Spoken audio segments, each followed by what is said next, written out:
Welcome back to some more Dwarf Fortress. So, as a momentary aside, if you hear any metallic scratching, I believe I have a squirrel outside my window, or on the gutters or something, so hopefully that doesn't come through. Anyway, this is the fortress for the 2012 version 0.34.11 of Dwarf Fortress. As it stands, year 19, early spring. Total fortress value,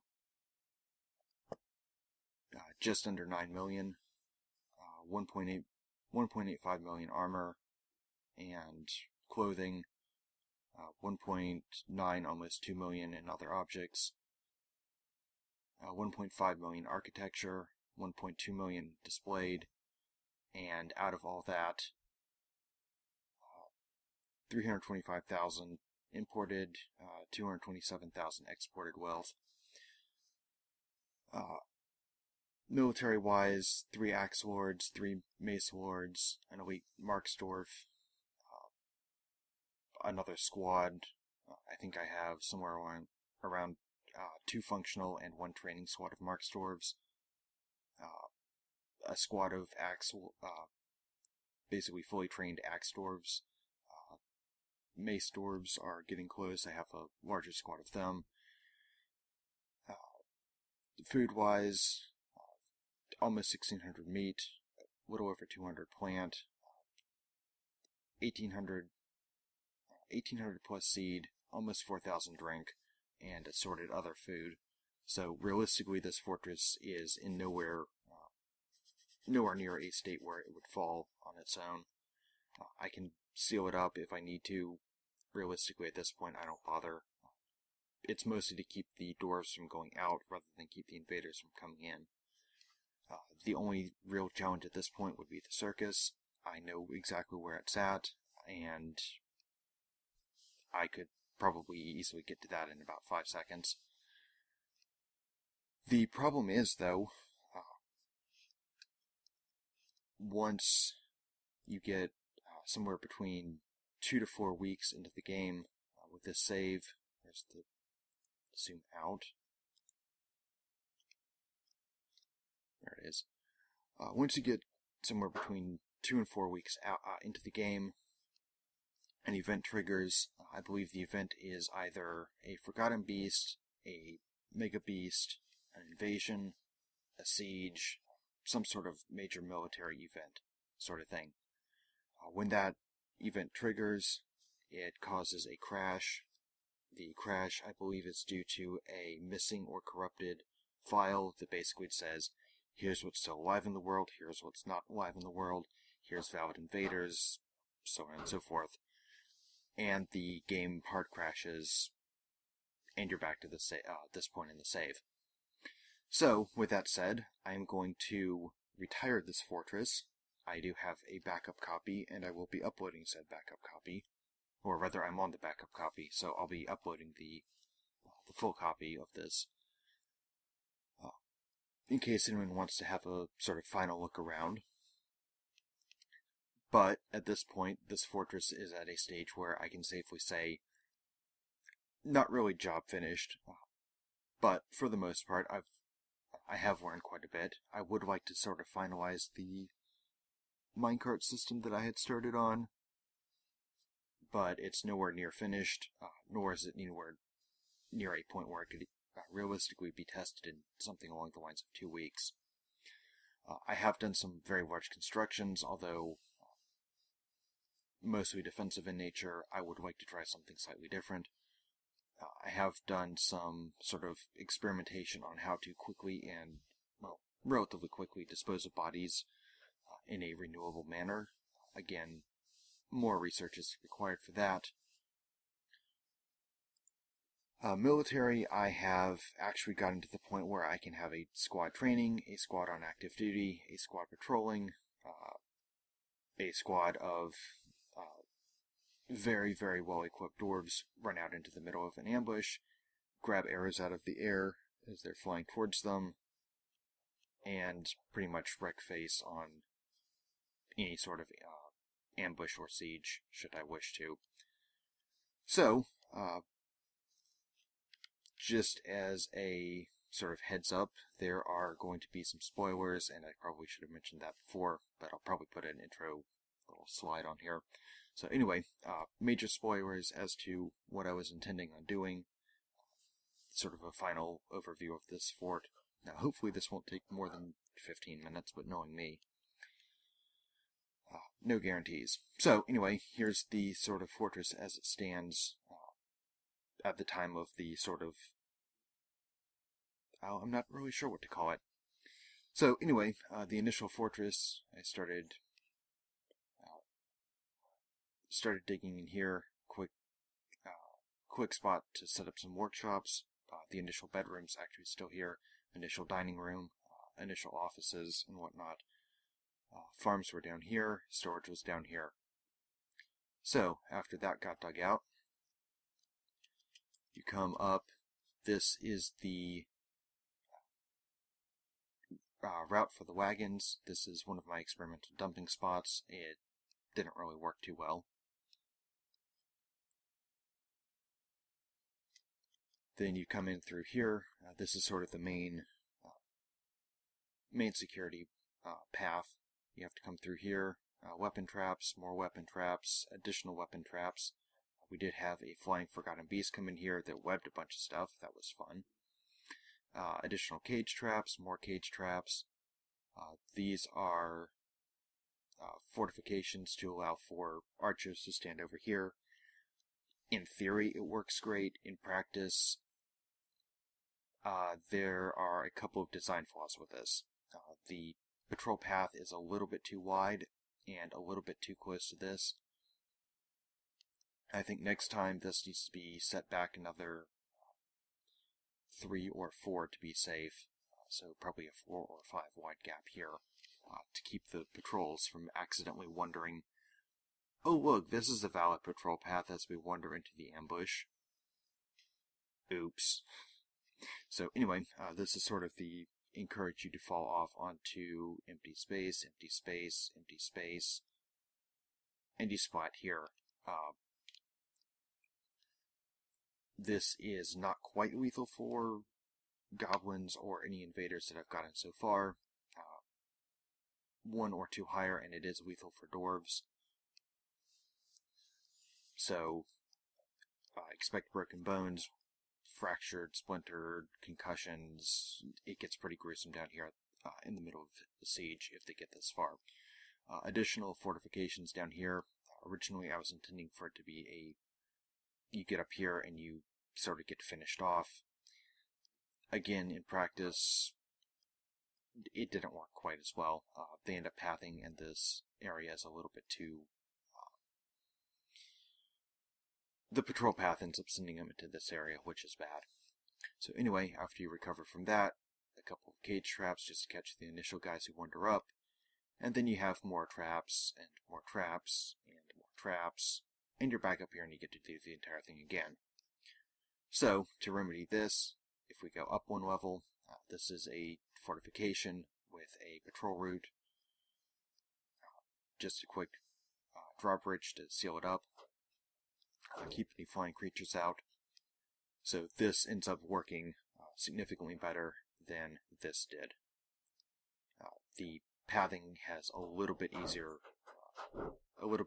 dealing with Z levels than sort of, oh, I'm 1 or 2 tiles over too far. So, once you make it to the main entrance, you can go down. For that, this is sort of the cage trap and sparring maintenance area. They got sort of reallocated. Various storage for whatever. That's been sort of reallocated at least 4 or 5 times by this point. Massive corpse storage. And before we actually go downstairs, I'll show what I figured out with this. One of the sort of main problems with dealing with invaders, the last wave was either 40 or 50 invaders strong, and what ends up happening is you get a bunch of bodies, bodies, parts of bodies, limbs, teeth. Basically, a tooth can take up a single tile. Various butchering, the completely unusable parts end up out here. So, over here I have some ice and a corpse stockpile. You end up having to redesignate the stockpile every time this melts. But this, because it's ice, is a valid stockpile location. The ice melts in the spring, dumps it down into the water, freezes over next winter. You redesignate it, and you've got another, what's that, 6 by 7, so another 42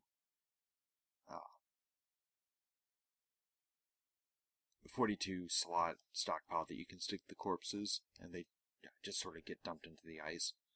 The ice then crushes them, or stacks them, or whatever. At that point, it really doesn't matter. They're no longer really useful. So, if you do have a freezing biome, that is an option for sort of reusable space. Down here is sort of the side that, this is just sort of a static bridge. About 30% of the stuff comes in from this side, so it needs a way across. Anyway, outer wall, and if we go up a level, this is the sort of main door guard. A lot of the sieges, for whatever reason, like to get stuck around this door. So after siege number 2, I started assembling this. It took probably a year and a half to 2 years for this, with sort of haphazard planning. But archers come up here, or Marksdorfs rather, and they shoot down here, and it helps crowd the siege pretty quick. So, back here is the unused but sort of thematic, legendary catacombs. These are platinum sarcophagi with a gold chest. These are intended for any of the legendary military, any of the nobility, basically anyone who's of any importance at all gets one of these horrifically expensive burial chambers. Luckily, we've never actually had to use them, but it was sort of a side project to try and use up some of the materials. Anyway, going downstairs one level, we have the sort of pathways and whatnot. This is the path continuing for the wagon, as well as the water input for our water supply for the fortress. Here we have sort of introductory archery training, and then sort of live practice. This is a pit. Drop any invaders down here. They end up here. Archers get free pot shots at them. Then basically after everything down here is dead, open the gate, and actually by that time the miasma's already started, so grab everything, stick it over here. Miasma's dealt with. This is going to be redesigned for the next fortress. This is a similar design. I went a little bit overboard. Sort of my first time doing this pit idea. I've seen it done before, but it's a lot different seeing it as opposed to doing it yourself. So this is sort of the melee training squad. Station squad in here, lock the door, drop a couple goblins in. After you strip them of their weapons, armor stripping is optional.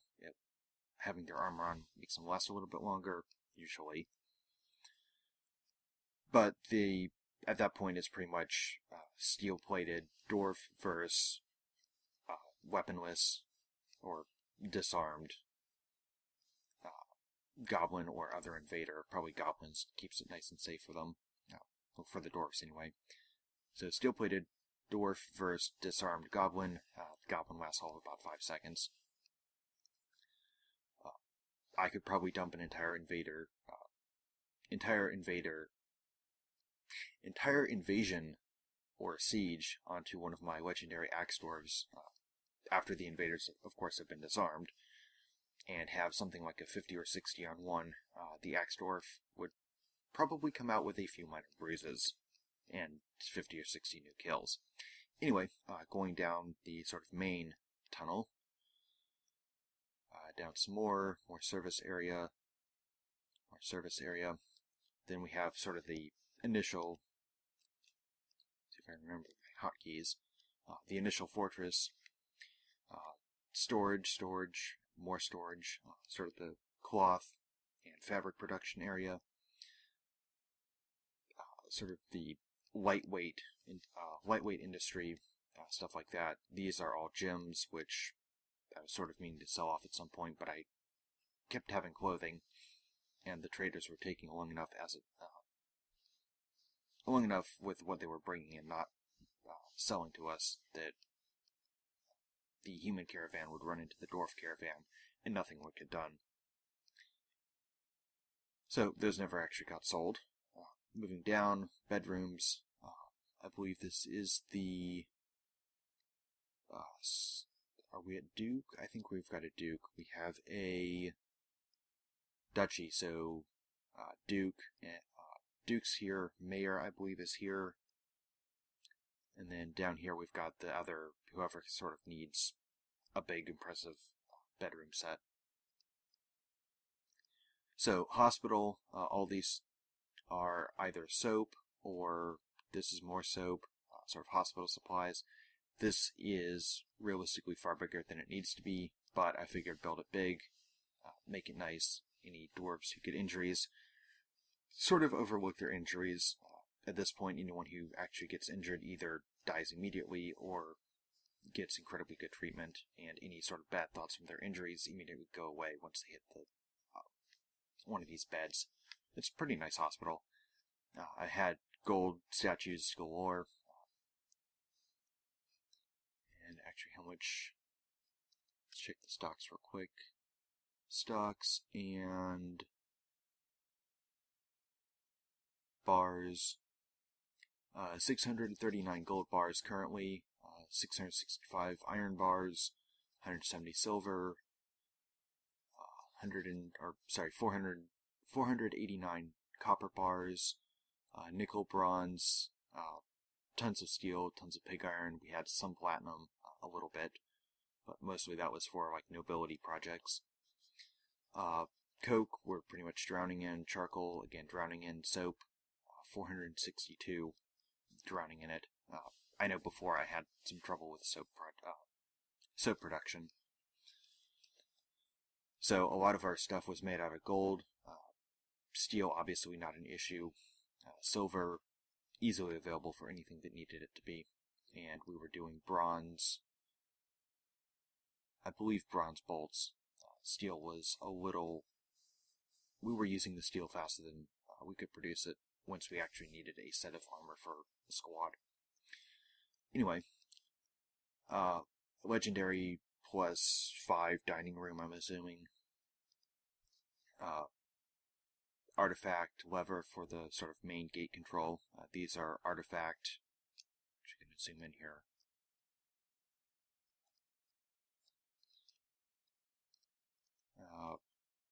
One fewer. Okay. Artifact stands, sort of just displaying the bits and bobs and trinkets that have been made in the fortress. The kitchen needs some reworking. There's some efficiency issues, as well as some production sort of snags with this. Realistically, though, any dwarven kitchen's going to look something like this. So, legendary dining room, lots of people hanging out here, keeps everyone nice and happy. I think in the entire fortress, after we got the sort of initial happiness hump, which is basically the first year and a half or so, we've always had most of our fortress in the happy. I think this is sort of neutral. So happy +1, happy +2, and happy +3 at the bottom right of the screen. I have had maybe a total of 15 dwarves. at the unhappiness levels throughout the entire fortress. And that's been, I think I started in either 5 or 6, so 13 years, give or take a few months or a few seasons. So happiness has really not been an issue. Anyway, sort of south of this is the sort of master container storage for food and whatnot.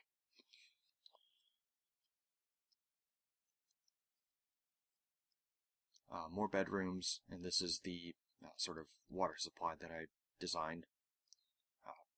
I've done this 5 or 6 times at this point.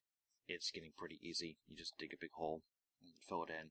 Make sure you don't flood your fortress while you're doing it. So anyway, down some more. This is the sort of generic, sort of general use tombs. This side on the right is filled. About half the left side is filled. Most of that's pets. We've only had maybe 4 or 5 dwarves from the fortress get killed. Another dozen or so from people getting caught outside before they could actually get into our fortress. And then a handful of sort of other ambush-related deaths. This over here is sort of a caravan ambush design I was messing around with a little bit. Nothing ever happened from it. But this is supposed to be water, water, water, and then a fill line. So fold up all the gates, drop the caravan in it, dump water on them, they drown, flush it out, and it comes down here for the water to dry, and go in and cover all the goods. Anyway, main, that's F3, main sort of trading area, just various worn goods and whatnot. Charcoal and whatnot production was down here, and the initial furnaces were set up down here. Ore that needs to still be moved. Then down here we have more storage, probably copper, finished goods, trinkets, odds and ends that need to be traded away, bed storage, and wood storage. This was sort of one of the last things I did. This, I believe, is bone and skull up here, and then shells down here. These get made into trinkets, totems, bone crafts, whatever. Not arrows. This is meant to be trade goods. It never really came about. This got finished maybe a season and a half before the current date. So, more bedrooms, and then on the right, space for sort of important bedrooms. Again, not really needing that. And we have more bedrooms, and finally the last line of bedrooms. Once you get down here, the bedroom or the furniture and whatnot is actually very nice. So, I don't believe all of these are used. Hence, they're not all furnished. I would like to, at some point, have finished them. But, realistically, I didn't need to. And once you get down here, there's enough other happiness going on that they don't really mind having a sort of average-ish. I mean, realistically smooth. Smooth walls is great. Most fortresses kind of stick with it's a hole in the wall. But I do have engravings on the outside, on all the housing levels. Actually, from here up, it's engraved on the outside, if it's appropriate. So, down here is sort of the heavy dwarven industry area. More tunnels or down ramps. Lower security. This is sort of a duplicate of what was above with a shortcut. I should have done this a lot earlier. But cage traps, sealable fortresses. The lever to control this is upstairs in the dining hall. So we get down here and down some more. The initial caves. This is cave level 1. Down some more. Then we have the giant cave spider trap. This thing will catch any sort of giant cave spider, and I've started using statues as bait. For whatever reason, cave spiders like to attack statues, so they make for good bait, and I've got a bunch of them. This never actually came out. We never actually caught any cave spiders with this, but I believe the design is solid. Down here we have looms for collecting spider silk. Again, only recently got that started. And I really needed to get the caves sort of cleared out. I was going to be putting a cave spider down here. If I could catch a second or third one, they would be sort of placed elsewhere, sort of keeping the area conveniently, or keeping the silk production conveniently located to the weavers. Going down some more is more down space. Cave level 2, I don't think we never intentionally breached this, however there has been some things running around. And we keep going down and hit cave level 3. There are a couple of things that have either gotten in or escaped or accidentally gotten breached into this area. I'm not really sure how or where. But this isn't really... There's no real security issues with this. So if we go down here, this is the adamantine tubes that I would be after if I was going for the circus. So this is the sort of initial part up here of the minecart track that I was trying to do, but that never got finished. This is as much as I did finish. So, very, very nice bedrooms for the craft dwarves that effectively live down here at this point. Basically, anyone doing military crafting, armor crafting, weapon crafting. I think I have a blacksmith or two living down here. The bedrooms are nice enough that they don't really complain about not getting any sort of socialization. They have their own dedicated sort of emergency beds and dining room. It's not great, but it's nice enough that, again, they don't really complain.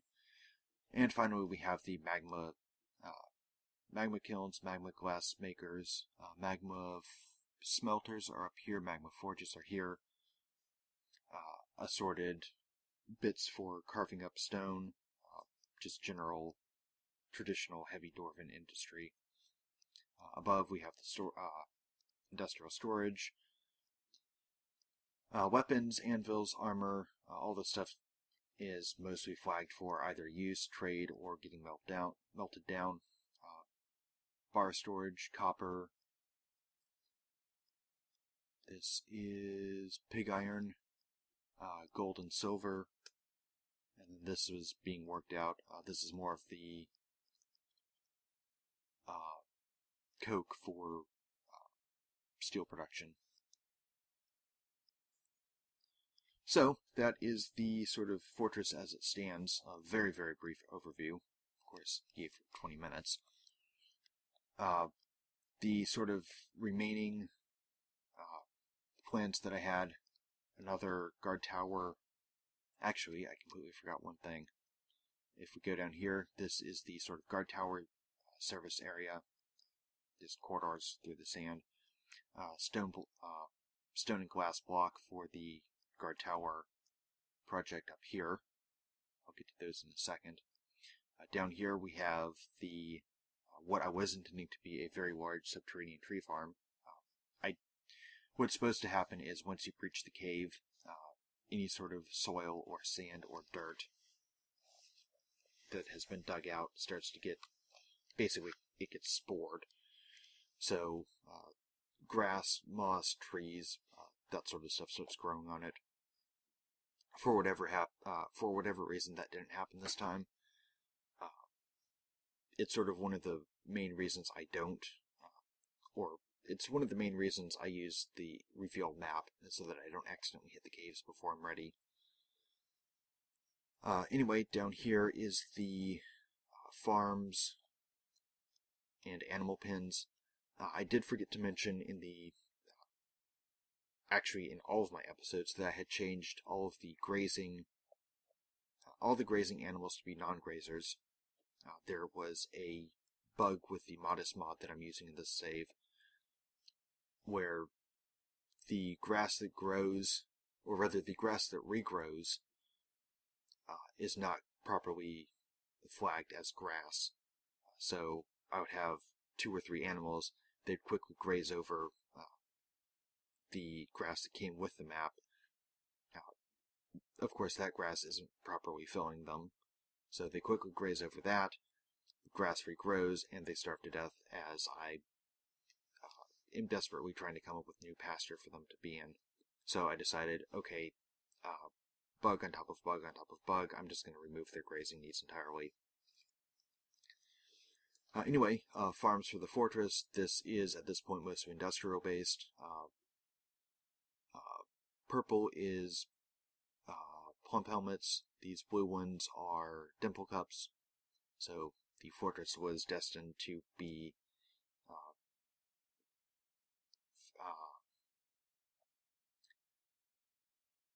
wearing blue dyed clothing. I think it's pigtails for, is it pigtails? I actually should know this at this point. It is pigtails. So, pigtail fiber, pretty much everything at this point. Grinding workshops, farming workshops, more weavers, soap maker, ashery. This is for the soap industry. One of the sort of concerns I had, or not really concerns, but one of the issues I was running into towards the end was the amount of labor basically required to pick a plant, process it, and then you have to haul it upstairs, downstairs, upstairs, downstairs, upstairs. By that point, it's finally turned into a piece of clothing, which is then hauled somewhere else for use. So I need to streamline that a little bit more.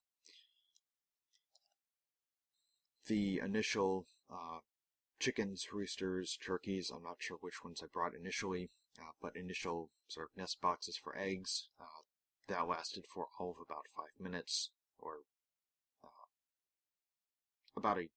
about 2 years, until we started getting enough sort of farms set up that we no longer had to worry about the eggs. Anyway, this miasma-filled room is 2 butcher shops. This is a tanner shop. Stockpiles for the various either dye, lye, or other sort of farm goods. And then sort of refuse pile. Let's see, this is the sort of sand collection. I decided to go with green glass blocks for the sides of the fortifications that I was building. So I ended up needing a lot more sand. And this will bring me to a point that I want to try for the next fortress. Anyway, going out some more. This is the sort of, this is the first tower, second and third sort of set, and the 4th tower over here would come up right around here to protect from ambushes coming from this corner of the map. So anyway, final little thing, the sort of siege protection towers. Sieges like to come in on the very right side of the map here, here, and here. So the plan was to have a squad, or 2 half squads patrolling these 2 towers, just doing a looping patrol route. I did get the floor finally finished off, lower turrets finished off. These are walls instead of fortifications. I learned that from the first one. Over here, where I had to do sort of emergency bridges, what would happen is a dwarf would go off duty, become a civilian, walk down here, see the invasion, get scared, walk back upstairs, and at that point they're stuck. Well, until the siege breaks. So I decided, nuts with that, let's go ahead and just do full-out walls. So most of the fortifications got done. These are scheduled up to about here. So, well, I guess about 60% of the fortifications were done. Then I still had the entire roof to fill out. So, that is sort of the grand conclusion of this fortress. I do have a backup copy, so I will be uploading that. And let's go ahead and abandon this fortress.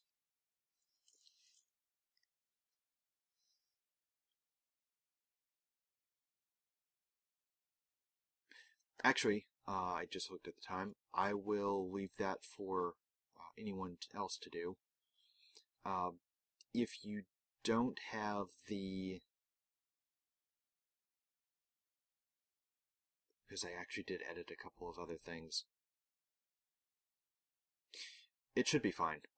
Just in case, though, I will actually make a sort of wrapping up part 2 video where we look over the history of this. So, with that said and done, I'm going to make a very brief transition here.